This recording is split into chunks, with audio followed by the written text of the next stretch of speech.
नमस्कार दोस्तों, स्वागत है आपका अपने ऑनलाइन लर्निंग परिवार में। आज हम यूपी ट्रिपल एससी के लिए इतिहास में जैन धर्म का अध्ययन करते हैं। तो इससे पहले बौद्ध धर्म का हम पॉइंट टू पॉइंट डिस्कस कर चुके हैं। तो आज हम पॉइंट टू पॉइंट जैन धर्म के जो इम्पोर्टेंट पॉइंट जो पेपर में आने हैं, जहाँ से प्रश्न बनते हैं, वो डिस्कस कर लेते हैं। तो आज जैन धर्म के बारे में हम देखते हैं। तो पहला पॉइंट है जैन धर्म के मूल जो संस्थापक हैं या प्रथम संस्थापक जो थे, जिन्हें प्रथम तीर्थंकर कहते हैं, ये है ऋषभदेव या आदिनाथ माने जाते हैं। दूसरा पॉइंट है पार्श्वनाथ जैन धर्म के 23वें तीर्थंकर थे, जिनका जन्म वाराणसी में महावीर स्वामी से 250 वर्ष पहले 850 ईसा पूर्व में हुआ था। अगला पॉइंट देख लेते हैं। महावीर स्वामी का जन्म कुंडग्राम या कुंडलपुर में वैशाली के निकट लगभग 599 ईसा पूर्व में हुआ था। तो ये काफ़ी इंपॉर्टेंट पॉइंट है, यहाँ से प्रश्न बनते हैं। अगला पॉइंट है महावीर की माता त्रिशला वैशाली की लिच्छवी गणराज्य के प्रमुख चेटक की बहन थी। पिता सिद्धार्थ ज्ञातिव क्षत्रिय के संघ के प्रधान थे और उनके बड़े भाई नंदवर्धन थे। अगला पॉइंट देख लेते हैं। भगवान महावीर की पत्नी का नाम यशोदा था और उनमें प्रियदर्शना नामक एक पुत्री हुई। यहाँ से भी प्रश्न काफ़ी इंपॉर्टेंट है, यहाँ से प्रश्न पूछे गए पेपर में ये वाला।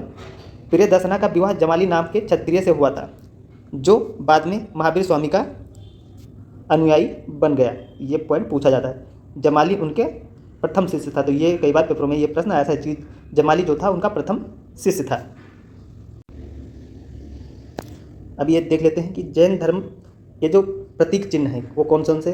तो ऋषभदेव जो पहले तीर्थंकर थे, उनके लिए बैल, अजीतनाथ दूसरे थे हाथी, और फिर 22वें नेमिनाथ इनके लिए शंख, और फिर पार्श्वनाथ 23वें इनके लिए प्रयोग करते हैं सर्प, और फिर महावीर स्वामी जो 24वें हैं इनके लिए सिंह। तो ये कुछ प्रतीक चिन्ह जो इनके लिए प्रयोग किए जाते हैं, काफ़ी महत्वपूर्ण पॉइंट है, यहाँ से भी प्रश्न बनते हैं। अगला पॉइंट देख लेते हैं कि जो जैन धर्म में पूर्ण ज्ञान के लिए कैवल्य शब्द का प्रयोग किया जाता है। पूर्ण ज्ञान के लिए कैवल्य शब्द जो जैन धर्म में प्रयोग किया जाता है। और महावीर स्वामी को 12 वर्ष की कठोर साधना के उपरांत ज्ञान की प्राप्ति हुई थी। महावीर स्वामी ने 12 वर्ष तपस्या की। उसके बाद इनको ऋजुपालिका नदी के तट पर एक साल वृक्ष के नीचे कैवल्य पूर्ण ज्ञान का प्राप्त किया इन्होंने।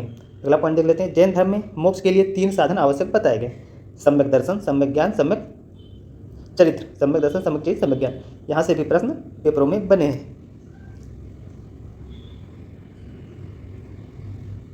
अगला पॉइंट देख लेते हैं। जैन धर्म में 5 महाव्रत है: अहिंसा, सत्य, ब्रह्मचर्य, अस्तेय एवं अपरिग्रह की व्यवस्था की गई है। जैन धर्म में गृहस्थों के लिए 5 महाव्रत या अणुव्रत के रूप में हैं। अहिंसा जैन धर्म का आधारभूत बिंदु है। अहिंसा जैन धर्म में बहुत ही जरूरी है। महावीर स्वामी जैन धर्म के 24वें तीर्थंकर थे। ये भी काफ़ी महत्वपूर्ण पॉइंट है। जैन संगीतियों से भी प्रश्न बनते हैं, यहाँ से भी पॉइंट ये जरूरी है, यहाँ से भी प्रश्न बनते हैं। तो प्रथम संगीत की जो हुई थी ये 310 ईसा पूर्व पाटलिपुत्र में हुई थी। इसकी अध्यक्षता की थी अस्तुलभद्र ने। द्वितीय हुई थी 6ठी शताब्दी में वल्लभी में, गुजरात। क्षमा शर्मा इसके अध्यक्ष थे। ये 14 पूर्वों प्राचीनतम जैन ग्रंथ है। और अगला पॉइंट 12 अंगों में जैन सिद्धांतों का संकलन प्रथम जैन सभा में किया गया। चंद्रगुप्त मौर्य के शासनकाल में पाटलिपुत्र में प्रथम जैन सम्मेलन आयोजित किया गया, जिसमें श्वेतांबर आगम का संपादन किया गया था। ये चंद्रगुप्त मौर्य ये मौर्य वंश के संस्थापक थे। और फिर अगला पॉइंट है अशोक तथा उनके पौत्र दशरथ के समय में बराबर तथा नागार्जुनी पहाड़ी को काटकर आजीविकों के लिए आवास बनाए गए थे। अगला पॉइंट देख लेते हैं।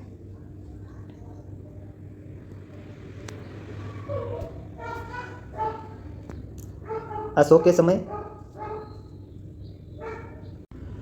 देख लेते हैं। अशोक के समय बराबर पहाड़ी की गुफाओं में सुदामा की गुफा तथा कर्ण चौपड़ नामक गुफा सर्वप्रसिद्ध थी। श्रवणबेलगोला जो कर्नाटक राज्य में स्थित है, श्रवणबेलगोला में गंग शासक इनके शासनकाल में एक विशाल जैन मूर्ति का निर्माण कराया गया था। अगला पॉइंट देख लेते हैं। बाहुबली प्रथम जैन तीर्थंकर ऋषभदेव के पुत्र माने जाते हैं। और फिर 12 वर्षों के अंतराल में जो श्रवण बेलगोला में महोत्सव का आयोजन किया जाता है। अगला पॉइंट देख लेते हैं कुछ, यहाँ से काफ़ी प्रश्न बनते हैं। प्रमुख विद्वान उनके संरक्षण, तो जो हरिसेन थे ये समुद्रगुप्त के शासनकाल में थे, ये प्रश्न ये पेट में आ चुका है हरिसेन के बारे में। कौटिल्य जिन्हें चाणक्य थे चंद्रगुप्त मौर्य, अश्वघोष कनिष्क,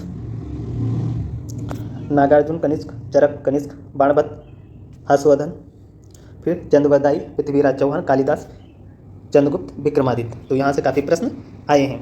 तो आप लोग कमेंट करके बताइएगा ये वीडियो आपको कैसे लगी। यदि अच्छी लगी हो तो इसे लाइक कीजिए, शेयर कीजिए और चैनल को सब्सक्राइब कर लीजिए। ये बौद्ध काल का भी वीडियो पढ़ चुका है और MCQ टाइप में भी क्वेश्चन डाले गए हैं, तो चैनल पे आप जाके उसे भी देख लीजिएगा। धन्यवाद।